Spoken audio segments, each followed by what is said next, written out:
आज हम special report में कुछ खास खबरों की बात करने जा रहे हैं।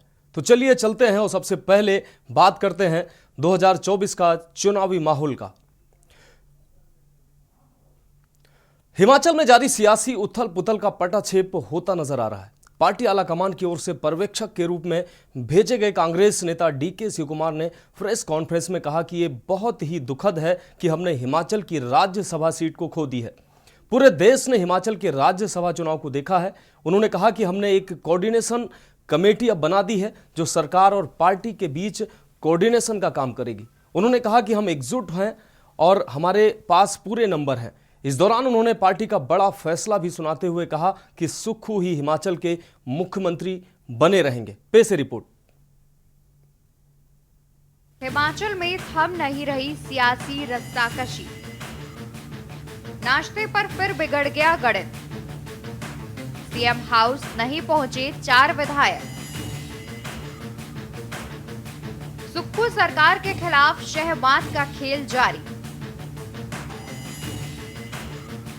5 years there will be a Congress government and our honorable Chief Minister Sukkhu is sitting adjacent to me. Sukkhuji will continue till for 5 years? See, I am telling you, we have a Congress government, I say. Congress government is there. Yes. Sukkhu is the Chief Minister. He will be the Chief Minister. Why are you worried about it? I am not worried, sir. I am asking. Rajya Sabha elections के बाद जो पिटाई हुआ, जिसमें पर्ची जो खुली हो भारतीय जनता पार्टी के उम्मीदवार की खुली, उसके बाद अटकलें लगने लगी कि सरकार गिर रही है, सरकार जा रही है। और भारतीय जनता पार्टी ने जिस प्रकार के तंत्र का प्रयोग किया वो सबके सामने है। हिमाचल की संस्कृति में इस प्रकार पहले कभी नहीं देखा गया।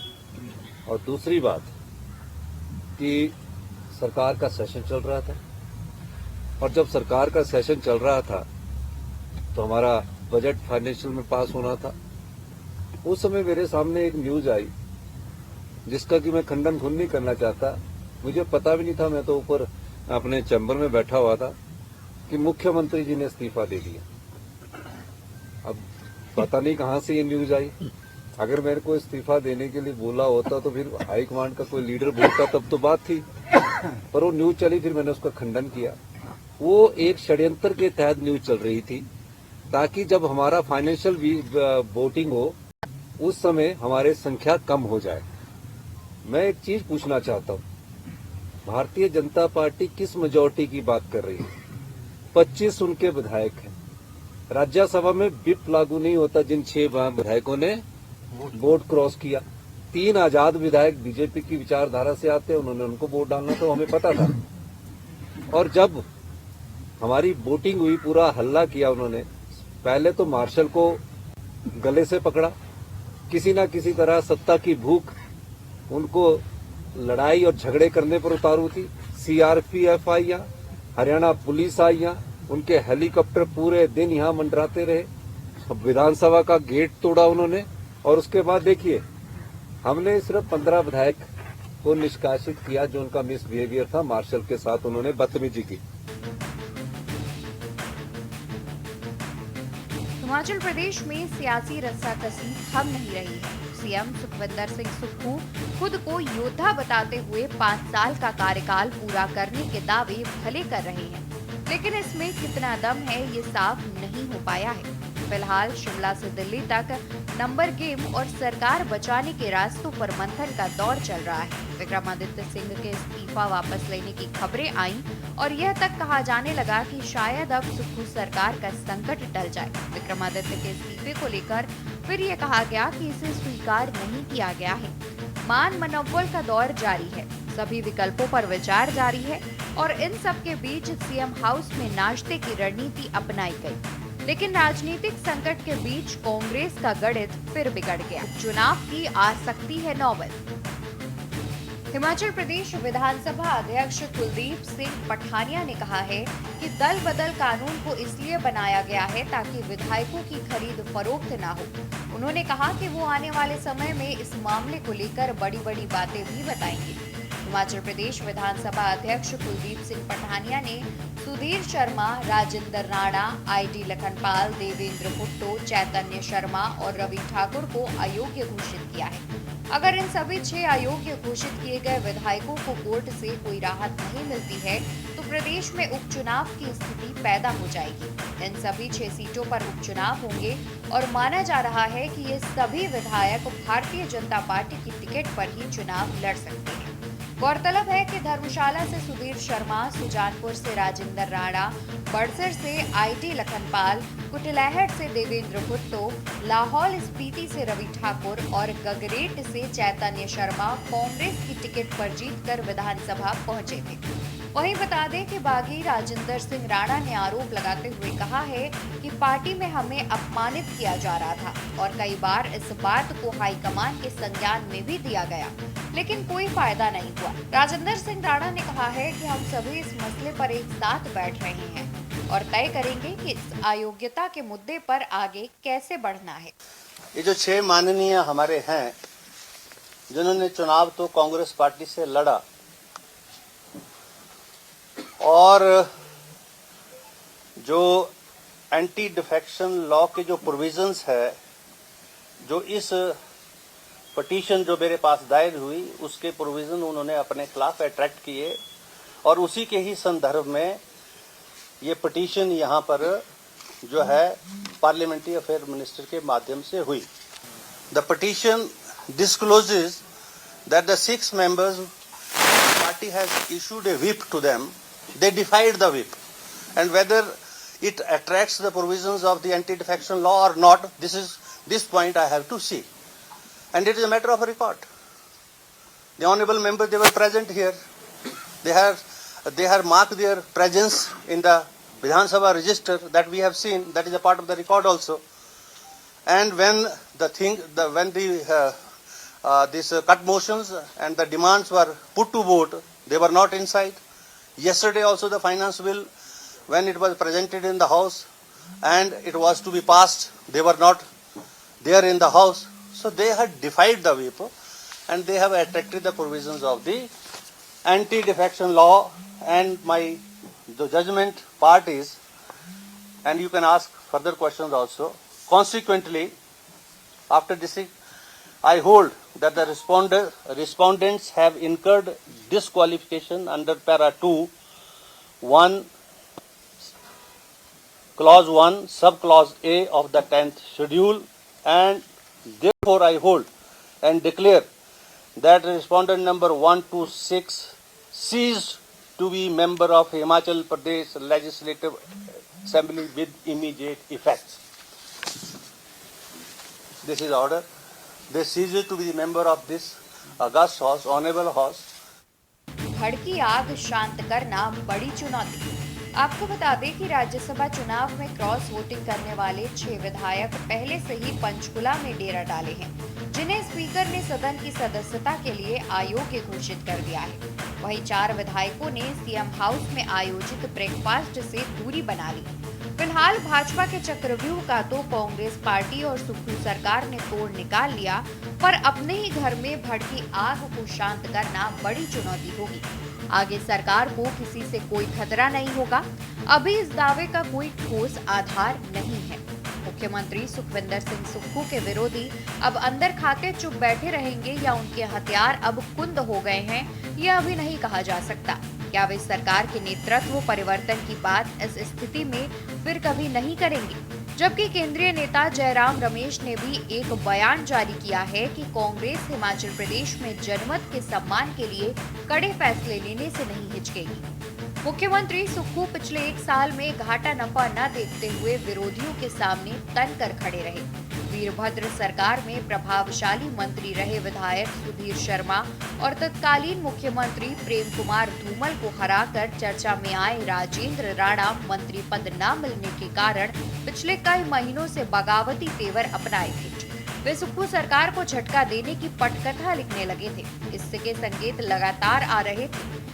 सरकार इन दोनों नेताओं को हल्के में लेती रही। बीच बीच में तेवर बदलते लोक निर्माण मंत्री विक्रमादित्य सिंह की रणनीति भी समझ से परे ही रही, जिसे नादानी मानकर टाला जाता रहा, जिसका विस्फोट बुधवार सुबह हो गया।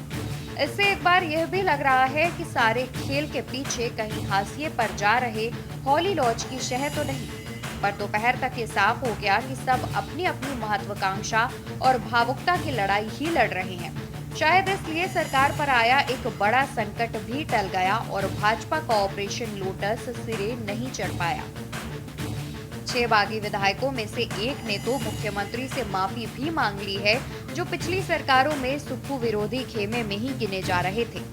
इसके मायने आने वाले दिनों में समझ में आ सकते हैं। सबसे हैरत अंगेज करने वाली बात यह है कि राज्य का खुफिया तंत्र भी घर में सुलग रही चिंगारी के खतरे को भांपने में पूरी तरह से असफल रहा और सरकार ये विश्वास किए रही कि सिस्टम के भीतर सब कुछ ठीक ठाक है। स्पेशल डेस्क के न्यूज इंडिया।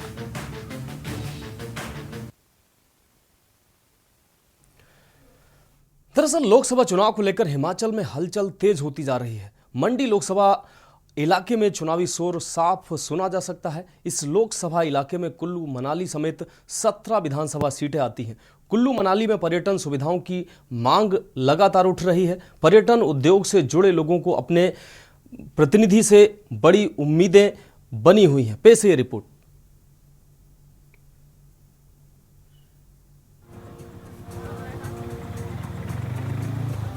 लोकसभा चुनाव की तारीखों का ऐलान जैसे जैसे पास आ रहा है, देश भर के लोगों की उम्मीदें बढ़ रही हैं।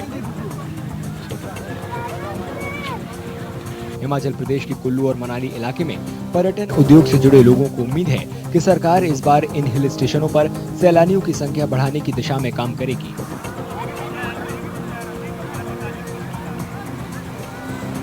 उत्तराखंड, आपका जम्मू कश्मीर को बहुत अच्छा प्रमोशन मिला है टूरिज्म में, गोवा में टूरिज्म में, और साउथ में काफ़ी अच्छी जगह नॉर्थ ईस्ट में टूरिज्म को प्रमोशन मिला है। तो इसी तर्ज पे हिमाचल को भी प्रमोशन मिले। ट्रांसपोर्टेशन की दिशा में एयर सर्विसेज सबसे बेहतरीन सर्विसेज मानी गई है। हमारे पास छोटा एयरपोर्ट है और यहाँ पर कोई भी आने को तैयार नहीं है। इसका विस्तारीकरण बहुत ही ज़रूरी है। मंडी लोकसभा इलाके में कुल्लू और मनाली समेत 17 विधानसभा सीटें हैं। यहाँ पर्यटन ही लोगों की रोजी रोटी का बड़ा जरिया है।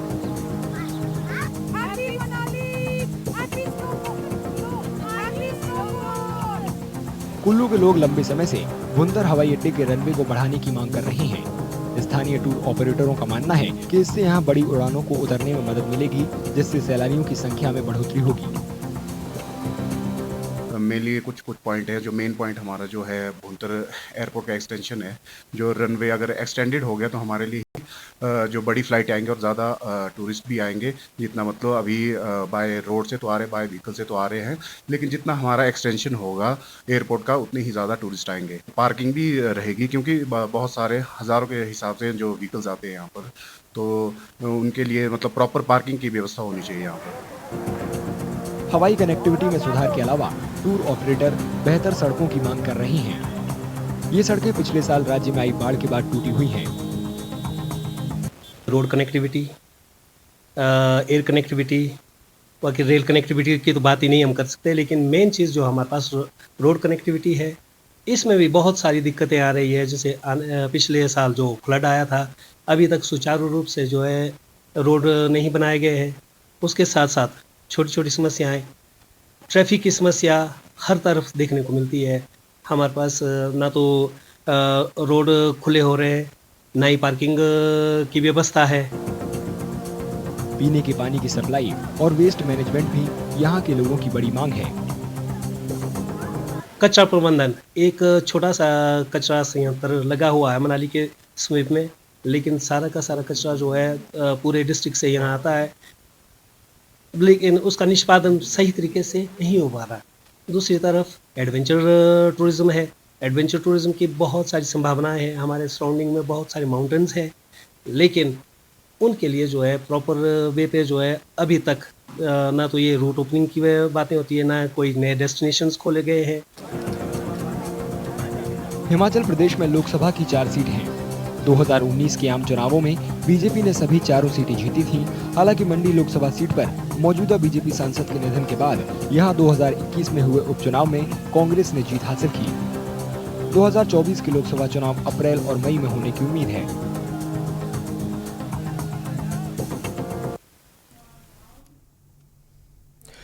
तो 24 का चुनावी माहौल में एक ब्रेक के लिए यहां रुक रहे हैं। ब्रेक के बाद जल्द हाजिर होंगे। ब्रेक के बाद स्पेशल रिपोर्ट में आपका स्वागत है। हम बात कर रहे हैं 24 का चुनावी माहौल।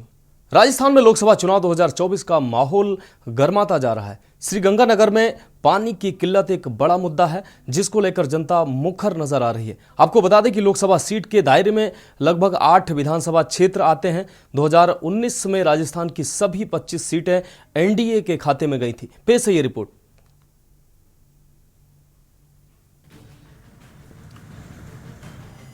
लोकसभा चुनाव से पहले राजस्थान के सीमावर्ती जिले श्रीगंगानगर के लोग पानी की किल्लत की शिकायतें कर रहे हैं। किसानों का कहना है कि जब पानी की सबसे ज्यादा जरूरत होती है तभी इसकी किल्लत हो जाती है।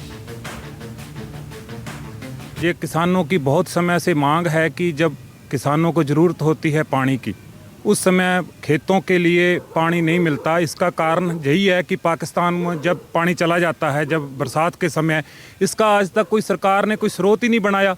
कोई ऐसा स्रोत होना चाहिए कि जब ज़रूरत हो किसानों को पानी की, उस टाइम पानी उनको उपलब्ध हो, ताकि किसानों को बार बार आंदोलन ना करने पड़े। इस विषय में बहुत बार आंदोलन भी हो चुके हैं।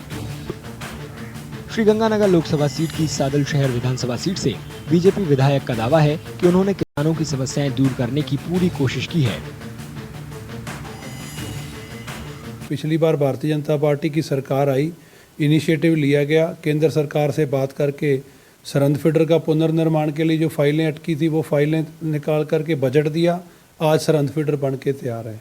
इंदिरा गांधी कैनाल के लिए 2400 करोड़ रुपया राजस्थान की सरकार ने खर्च किया। आज इंदिरा गांधी कैनाल बनने को बिल्कुल तैयार है। फिरोजपुर फीडर की हमारी जो बड़ी मांग थी, उसकी PFR रेडी हो गई है। आने वाले 10 दिनों के अंदर DPR तैयार होगी। केंद्र ने हमें बिल्कुल आश्वस्त किया है कि हर संभव वित्तीय मदद की जाएगी। वही लोगों का दावा है कि पंजाब की इंडस्ट्रियल यूनिटों से नहरों में प्रदूषित पानी छोड़े जाने से गंगानगर के लोगों को कैंसर समेत कई बीमारियां हो रही हैं। काफ़ी टाइम हो गया है, पंजाब से जो गंदा पानी आ रहा है फैक्ट्रियों से निकलता हुआ वो नहरों में छोड़ रहे हैं, ठीक है, तो वो राजस्थान के अंदर आ रहा है, जिससे कि काफ़ी मरीज़ बढ़ रहे हैं, कैंसर के भी मरीज़ बढ़ रहे हैं यहाँ पे। पिछली बार यहाँ पे चुनाव के दौरान अरविंद केजरीवाल और भगवंत मान आए थे, तो उन्होंने आश्वासन दिवाया था कि 6 महीनों के अंदर हम ये काम कर देंगे, लेकिन अब तक इस पे कोई भी कानून नहीं बना, ना ही कुछ समाधान हो पाया। हाल ही में हुए विधानसभा चुनाव में कांग्रेस ने लोकसभा सीट में पड़ने वाली 8 विधानसभा सीटों में से 5 पर जीत हासिल की, जबकि बीजेपी 2 पर ही जीत पाई, 1 सीट निर्दलीय ने जीती। विपक्षी पार्टियों का दावा है कि श्रीगंगानगर में लोग लोकसभा चुनाव में बीजेपी को वोट नहीं देंगे। लोकसभा चुनाव में देखो, ये जिला और हनुमानगढ़ और ये जिला, ये सीटें तो बीजेपी के खिलाफ जाएगी। असेंबली इलेक्शन में भी यही था और अब भी लोगों का मूड वही है। बीजेपी के निहाल चंद मेघवाल गंगानगर लोकसभा सीट से सांसद हैं। 2019 के लोकसभा चुनाव में राजस्थान की सभी 25 सीटें बीजेपी के नेतृत्व वाले एनडीए ने हासिल की थी।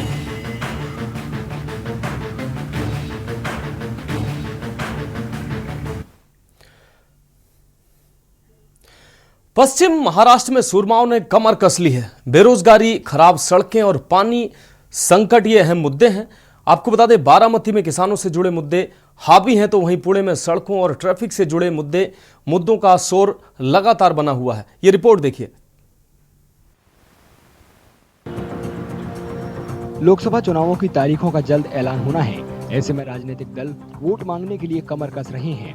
हालांकि ये वोटर हैं जिनके हाथों में अपने निर्वाचन क्षेत्रों के भविष्य को संवारने की चाबी है।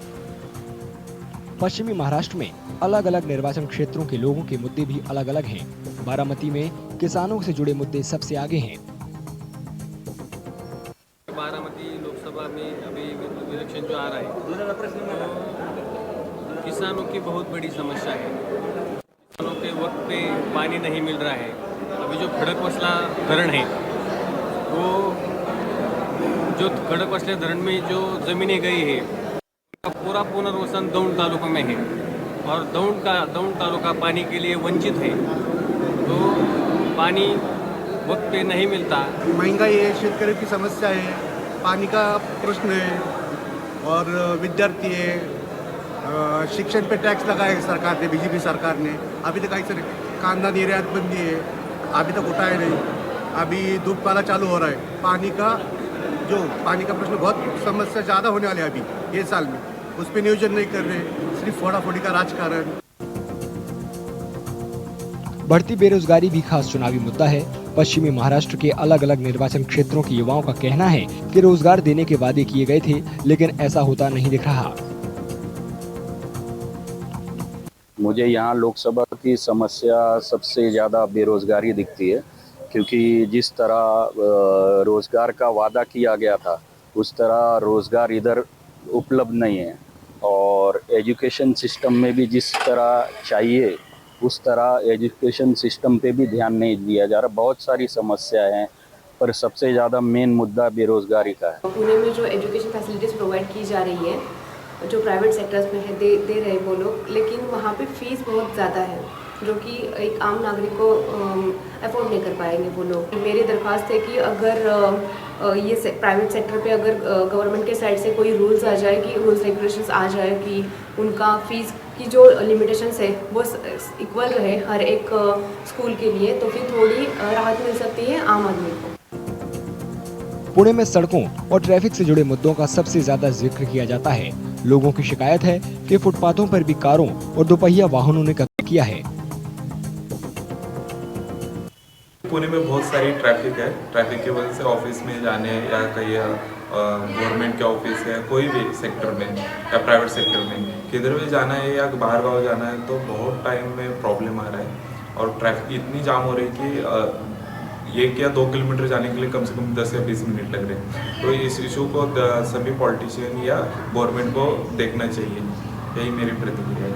पूना में तो बहुत ही समस्या है, क्योंकि ये अभी 4 व्हीलर्स भी बहुत हो गया है, और ये इसलिए ये जो पादचारी चलते हैं उनके लिए चलने के लिए जगह ही नहीं है बिल्कुल, क्योंकि फुटपाथ पे भी ये 2 व्हीलर्स या 4 व्हीलर्स चढ़ा के चलाते हैं, कोई देखता ही नहीं है, वो ट्रैफिक कंट्रोल होता ही नहीं है बिल्कुल।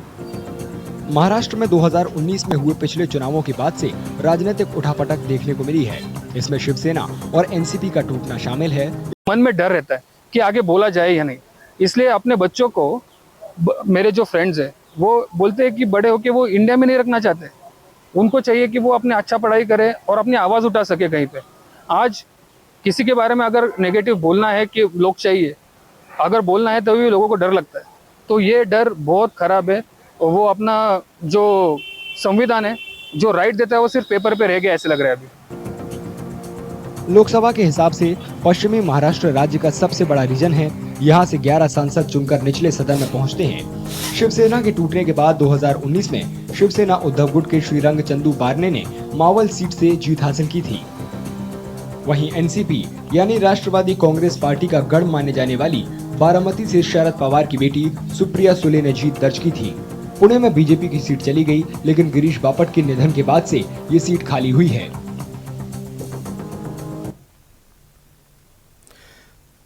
तो 24 का चुनावी माहौल में आज मेरे साथ इतना ही। मुझे दीजिए इजाजत और आप देखते रहिए के न्यूज़ इंडिया।